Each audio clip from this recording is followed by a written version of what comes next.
ओम गण गणपतये नमः। नमस्काराणि समर्पयामि। ओम जयंती मंगलाकाली भद्रकाली कपालिनी दुर्गा क्षमा शिवा धात्री स्वाहा स्वधा ईश्वरीं सर्वभूतानां आमियो भुवनेश्वर्यं सहितं नमः। कांगाय सहपरिवाराय नमः। सहशक्तिकाय नमः। आराधिकं समर्पयामि। पार्वत्यै नमः। कार्तिकेश्वराय नमः। ओम नंदिकेश्वराय नमः। सांगाय सहपरिवाराय नमः। आराधिकं अर्पयामि। शीतलेश्वरं सही कहा आपने। और तक का जो सफर है प्रधानमंत्री का वो पूरा हुआ और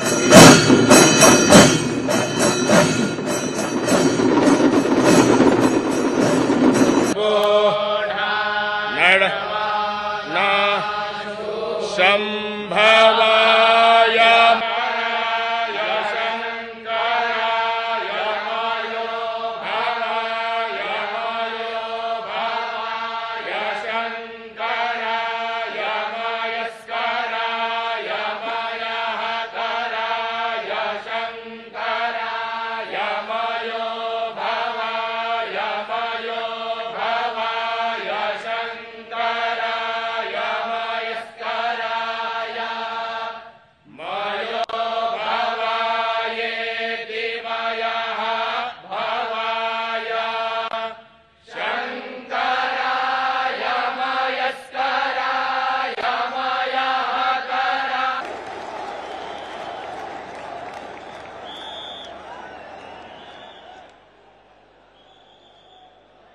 हर हर महादेव।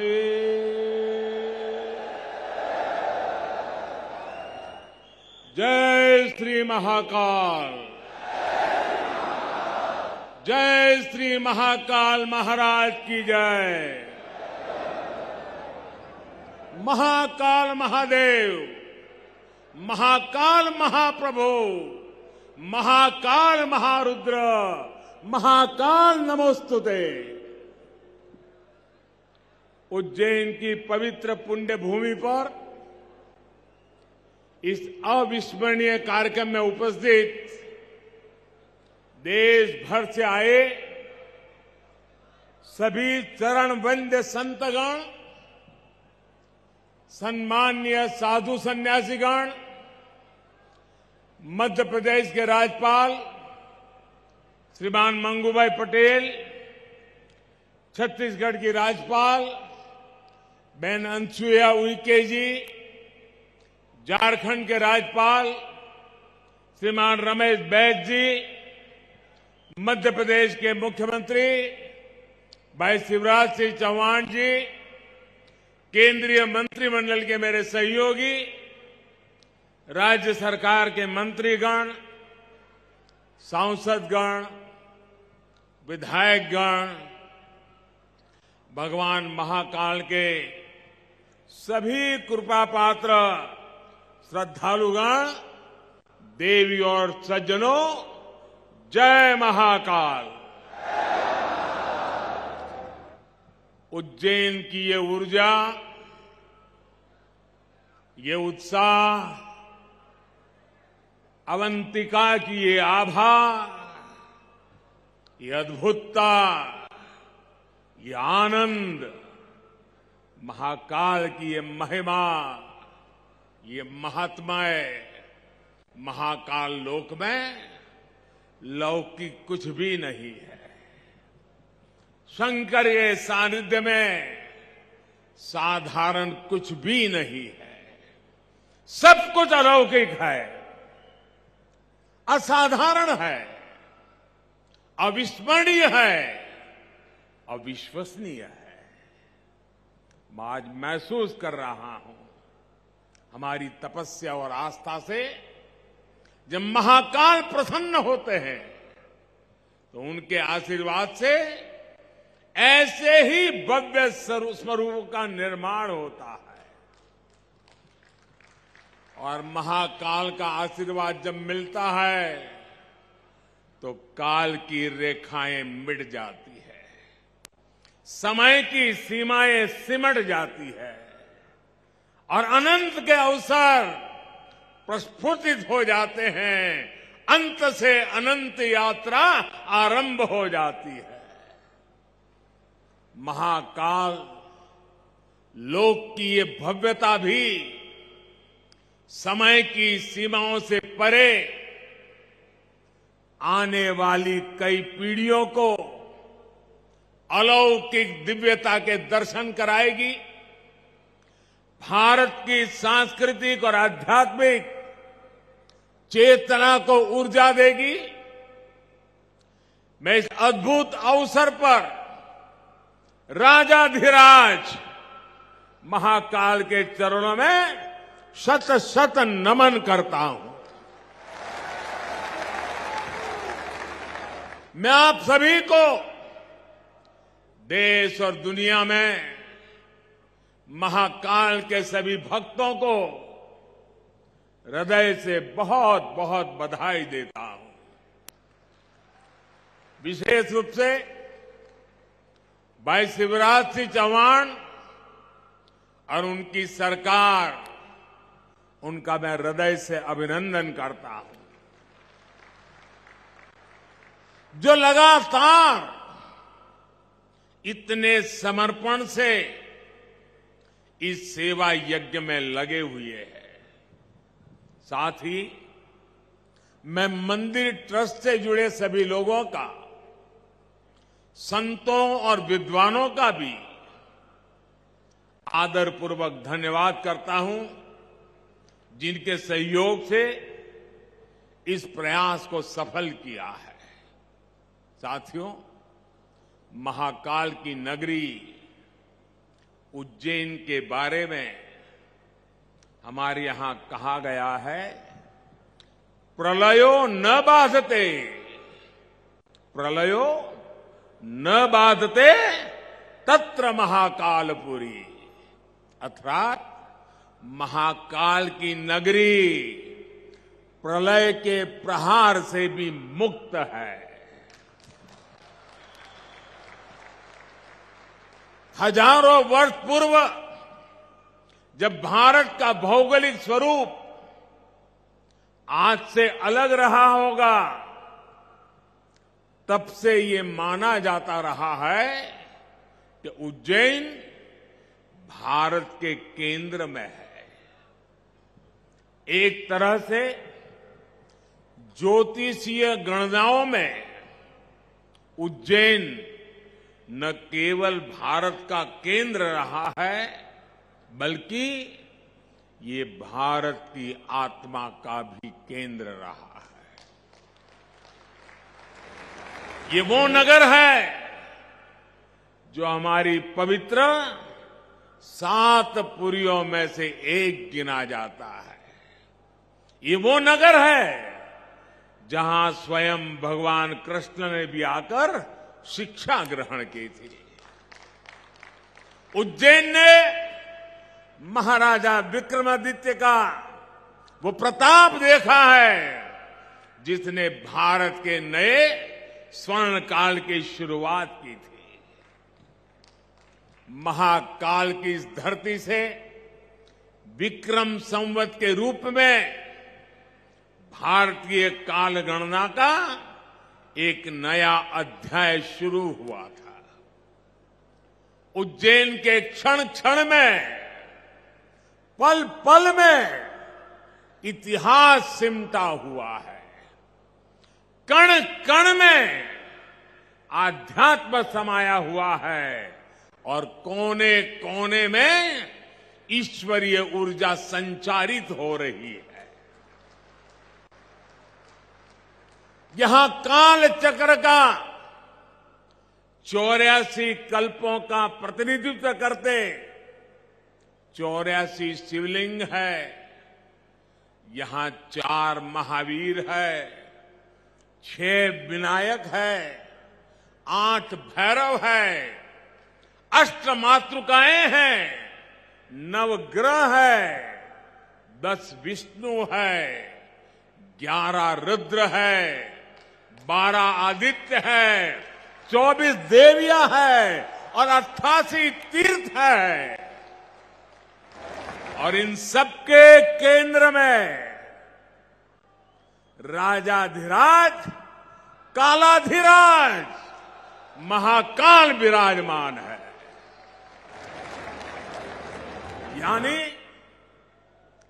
एक तरह से हमारे पूरे ब्रह्मांड की ऊर्जा को हमारे ऋषियों ने प्रतीक स्वरूप में उज्जैन में स्थापित किया हुआ है। इसलिए उज्जैन ने हजारों वर्षों तक भारत की संपन्नता और समृद्धि का, ज्ञान और गरिमा का, सभ्यता और साहित्य का नेतृत्व किया है। इस नागरी का वास्तु कैसा था, वैभव कैसा था, शिल्प कैसा था, सौंदर्य कैसा था, इसके दर्शन हमें महाकवि कालिदास के मेघदूतम में होते हैं। बाण भट्ट जैसे कवियों के काव्यों में यहां की संस्कृति और परंपराओं का चित्रण हमें आज भी मिलता है। यही नहीं, मध्यकाल के लेखकों ने भी यहां के स्थापत्य और वास्तुकला का गुणगान किया है। भाइयों और बहनों, किसी राष्ट्र का सांस्कृतिक वैभव इतना विशाल तभी होता है जब उसकी सफलता का परचम विश्व पटल पर लहरा रहा होता है। और सफलता के शिखर तक पहुंचने के लिए भी ये जरूरी है कि राष्ट्र अपने सांस्कृतिक उत्कर्ष को छुए, अपनी पहचान के साथ गौरव से सर उठा करके खड़ा हो जाए। इसलिए आजादी के अमृत काल में भारत ने गुलामी की मानसिकता से मुक्ति और अपनी विरासत पर गर्व जैसे पंच प्राण का आह्वान किया है। इसलिए आज अयोध्या में भव्य राम मंदिर का निर्माण पूरी गति से हो रहा है। काशी में विश्वनाथ धाम भारत की सांस्कृतिक राजनीति का गौरव, राजधानी का गौरव बढ़ा रहा है। सोमनाथ में विकास के कार्य नए कीर्तिमान स्थापित कर रहे हैं। उत्तराखंड में बाबा केदार के आशीर्वाद से केदारनाथ, बद्रीनाथ तीर्थ क्षेत्र में विकास के नए अध्याय लिखे जा रहे हैं। आजादी के बाद पहली बार 4 धाम प्रोजेक्ट के जरिए हमारे चारों धाम ऑल वेदर रोड से जुड़ने जा रहे हैं। इतना ही नहीं, आजादी के बाद पहली बार करतारपुर साहिब कॉरिडोर खुला है, हेमकुंड साहिब रोपवे से जुड़ने जा रहा है। इसी तरह स्वदेश दर्शन और प्रसाद योजना से देश भर में हमारी आध्यात्मिक चेतना के ऐसे कितने ही केंद्रों का गौरव पुनः स्थापित हो रहा है। और अब इसी कड़ी में ये भव्य, अति भव्य महाकाल लोक भी अतीत के गौरव के साथ भविष्य के स्वागत के लिए तैयार हो चुका है। आज जब हम उत्तर से दक्षिण तक, पूरब से पश्चिम तक अपने प्राचीन मंदिरों को देखते हैं तो उनकी विशालता, उनका वास्तु हमें आश्चर्य से भर देता है। कोणार्क का सूर्य मंदिर हो या महाराष्ट्र में एलोरा का कैलाश मंदिर, ये विश्व में किसी विस्मित नहीं कर देते। कोणार्क सूर्य मंदिर के तरह ही गुजरात का मोढेरा सूर्य मंदिर भी है, जहां सूर्य की प्रथम किरणें सीधे गर्भगृह तक प्रवेश करती है। इसी तरह तमिलनाडु के तंजौर में राजा राजचोल द्वारा बनाया गया ब्रह्मदेवेश्वर मंदिर है। कांचीपुरम में वरदराजा पेरुमल मंदिर है। रामेश्वरम में रामनाथ स्वामी मंदिर है। बेलूर का चन्नकेशवा मंदिर है। मदुराई का मीनाक्षी मंदिर है। तेलंगाना का रामप्पा मंदिर है। श्रीनगर में शंकराचार्य मंदिर है। ऐसे कितने ही मंदिर हैं। वो बेजोड़ है, कल्पनातीत है, न भूतो न भविष्यति के जीवंत उदाहरण है। जब हम इन्हें देखते हैं तब सोचने को मजबूर हो जाते हैं, उस दौर में, उस युग में किस तकनीक से इन निर्माण हुए होंगे।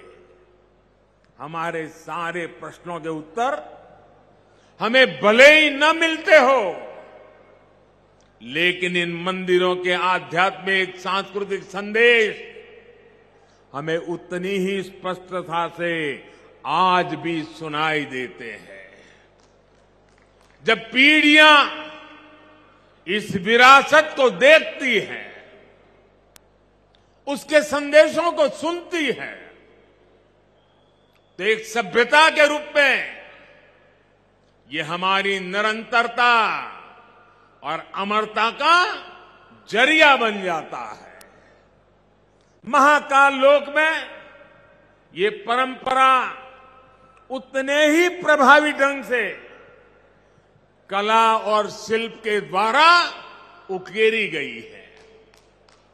ये पूरा मंदिर प्रांगण शिव पुराण की कथाओं के आधार पर तैयार किया गया है। आप यहां आएंगे तो महाकाल के दर्शन के साथ ही आपको महाकाल की महिमा और महत्व के भी दर्शन होंगे। पंचमुखी शिव, उनके डमरू, सर्प, त्रिशूल, अर्धचंद्र और सप्तऋषि, इनके भी उतने ही भव्य स्वरूप यहां स्थापित किए गए हैं। ये वास्तु, इसमें ज्ञान का ये समावेश, ये महाकाल लोक को उसके प्राचीन गौरव से जोड़ देता है, उसकी सार्थकता को और भी बढ़ा देता है। भाइयों और बहनों, हमारे शास्त्रों में एक वाक्य है, शिवम ज्ञानम, शिवम ज्ञानम। इसका अर्थ है शिव ही ज्ञान है और ज्ञान ही शिव है। शिव के दर्शन में ही ब्रह्मांड का सर्वोच्च दर्शन है और दर्शन ही शिव का दर्शन है। इसलिए मैं मानता हूं हमारे ज्योतिर्लिंगों का ये विकास भारत की आध्यात्मिक ज्योति का विकास है, भारत के ज्ञान और दर्शन का विकास है। भारत का ये सांस्कृतिक दर्शन एक बार फिर शिखर पर पहुंचकर विश्व के मार्गदर्शन के लिए तैयार हो रहा है। साथियों, भगवान महाकाल एकमात्र ऐसे ज्योतिर्लिंग है जो दक्षिण मुखी है। ये शिव के ऐसे स्वरूप है जिसकी भस्म आरती पूरे विश्व में प्रसिद्ध है। हर भक्त अपने जीवन में भस्म आरती के दर्शन जरूर करना चाहता है।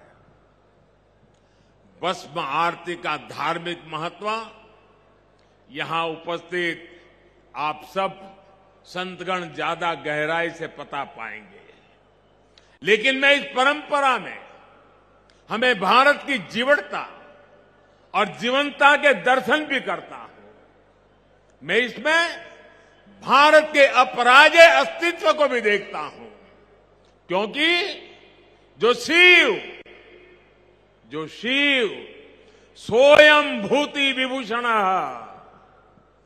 सोयम भूति विभूषण अर्थात वस्त्र को धारण करने वाले हैं, वो सर्वाधिपः सर्वदा भी है, अर्थात वो अनस्व और अविनाशी भी है। इसलिए जहां मां काल है वहां कालखंडों की सीमाएं नहीं है। महाकाल की शरण में विश्व में भी स्पंदन होता है। महाकाल के सानिध्य में अवसान से भी पुनर्जीवन होता है, अंत से भी अनंत की यात्रा आरंभ होती है।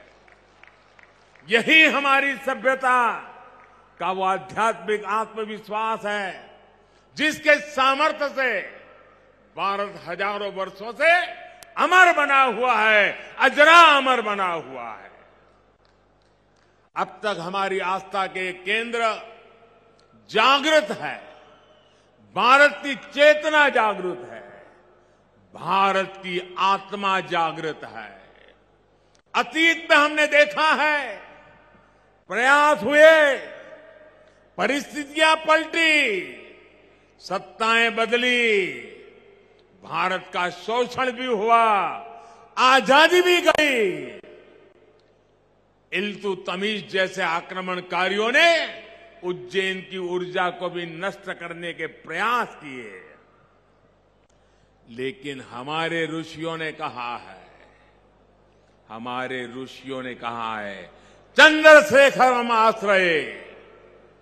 चंद्रशेखरम आश्रये मम किम करिष्यति व्ययम, अर्थात महाकाल शिव की शरण में अरे मृत्यु भी हमारा क्या कर लेगा। और इसलिए भारत अपनी आस्था के इन प्रामाणिक केंद्रों की ऊर्जा से फिर पुनर्जीवित हो उठा, फिर उठ खड़ा हुआ।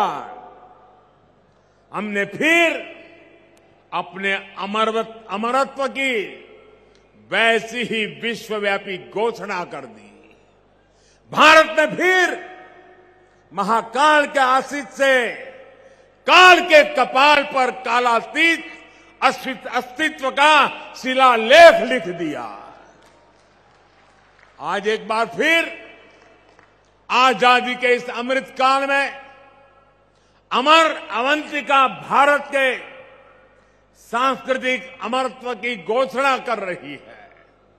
उज्जैन जो हजारों वर्षों से भारतीय काल गणना का केंद्र बिंदु रहा है, वो आज एक बार फिर भारत की भव्यता के एक नए कालखंड का उद्घोष कर रहा है। साथियों, भारत के लिए धर्म का अर्थ है हमारे कर्तव्यों का सामूहिक संकल्प। हमारे संकल्पों का ध्येय है विश्व का कल्याण, मानव मात्र की सेवा। हम शिव की आराधना भी कहते हैं, नमामि विश्वस्य हिते रतम एतम, नमामि विश्वस्य हिते रतम तम, नमामि रूपाणी बहुनी दत्ते। अर्थात हम उन विश्वपति भगवान शिव को नमन करते हैं जो अनेक रूपों से पूरे विश्व के हितों में लगे हैं। यही भावना हमेशा भारत के तीर्थों, मंदिरों मठों और आस्था केंद्रों की भी रही है। यहां महाकाल मंदिर में पूरे देश और दुनिया से लोग आते हैं। सिंहस्थ कुंभ लगता है तो लाखों लोग जुड़ते हैं।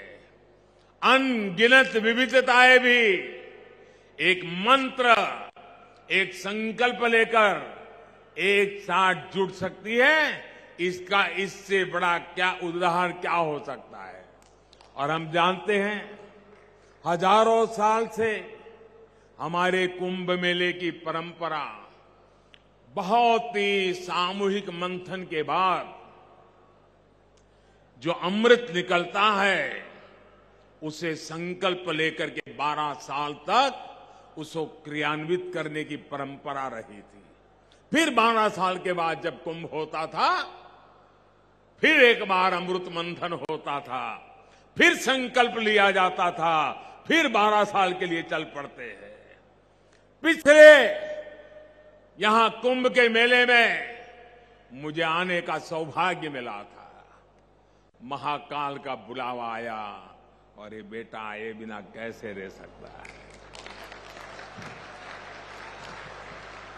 और उस समय कुंभ की हजारों साल की पुरानी परंपरा, उस समय जो मन मस्तिष्क में मंथन चल रहा था, जो विचार प्रवाह बह रहा था, मां क्षिप्रा के तट पे अनेक विचारों से मैं घिरा हुआ था और उसी में से मन कर गया।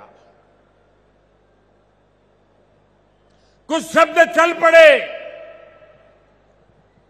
पता नहीं कहां से आए, कैसे आए, और जो भाव पैदा हुआ था वो संकल्प बन गया। आज वो सृष्टि के रूप में नजर आ रहा है। दोस्तों, मैं ऐसे साथियों को बधाई देता हूं कि जिन्होंने उस समय के उस भाव को आज चरितार्थ करके दिखाया है। सबके मन में शिव और शिवत्व के लिए समर्पण, सबके मन में क्षिप्रा के लिए श्रद्धा, जीव और प्रकृति के लिए संवेदनशीलता, और इतना बड़ा समागम विश्व के हित के लिए, विश्व की भलाई के लिए कितनी प्रेरणा यहां निकल सकती है। भाई और बहनों, हमारे इन तीर्थों ने सदियों से राष्ट्र को संदेश भी दिए हैं और सामर्थ्य भी दिया है। काशी जैसे हमारे केंद्र धर्म के साथ साथ ज्ञान, दर्शन और कला की राजधानी भी रहे। उज्जैन जैसे हमारे स्थान खगोल विज्ञान, एस्ट्रोनॉमी से जुड़े शोधों के शीर्ष केंद्र रहे हैं। आज नया भारत जब अपने प्राचीन मूल्यों के साथ आगे बढ़ रहा है तो आस्था के साथ साथ विज्ञान और शोध की परंपराओं को भी पुनर्जीवित कर रहा है। आज हम एस्ट्रोनॉमी के क्षेत्र में दुनिया की बड़ी ताकतों के बराबर खड़े हो रहे हैं। आज भारत दूसरे देशों की सैटेलाइट भी स्पेस में लॉन्च कर रहा है। मिशन चंद्रयान और मिशन गगनयान जैसे अभियानों के जरिए भारत आकाश की वो छलांग लगाने के लिए तैयार है जो हमें एक नई ऊंचाई देगी। आज रक्षा के क्षेत्र में भारत पूरी ताकत से आत्मनिर्भरता की ओर आगे बढ़ रहा है। इसी तरह आज हमारे युवा स्किल हो, स्पोर्ट्स हो, स्पोर्ट्स में भी स्टार्टअप, एक एक चीज नई, नए स्टार्टअप के साथ, नए यूनिकॉर्न के साथ हर क्षेत्र में भारत की प्रतिभा का डंका बजा रहे हैं। और भाइयों बहनों, हमें भी याद रखना है, ये न भूले, जहां इनोवेशन है वहीं पर रिनोवेशन भी है। हमने गुलामी के कालखंड में जो खोया, आज भारत उसे रिनोवेट कर रहा है। अपने गौरव की, अपने वैभव की पुनर्स्थापना हो रही है। और इसका लाभ सिर्फ भारत के लोगों को नहीं, विश्वास रखिए साथियों, महाकाल के चरणों में बैठे हैं, विश्वास से भर जाइए। और मैं विश्वास से कहता हूं, इसका लाभ पूरे विश्व को मिलेगा, पूरी मानवता को मिलेगा। महाकाल के आशीर्वाद से भारत की भव्यता पूरे विश्व के विकास के लिए नई संभावनाओं को जन्म देगी। भारत की दिव्यता पूरे विश्व के लिए शांति के मार्ग प्रशस्त करेगी। इसी विश्वास के साथ भगवान महाकाल के चरणों में मैं एक बार फिर सर झुका करके प्रणाम करता हूं। मेरे साथ पूरे भक्ति भाव से बोलिए, जय महाकाल, जय जय महाकाल, जय जय महाकाल, जय जय महाकाल, जय जय महाकाल, जय जय महाकाल, जय जय महाकाल, जय जय महाकाल। मराठ्यांची तळपती तलवार म्हणजे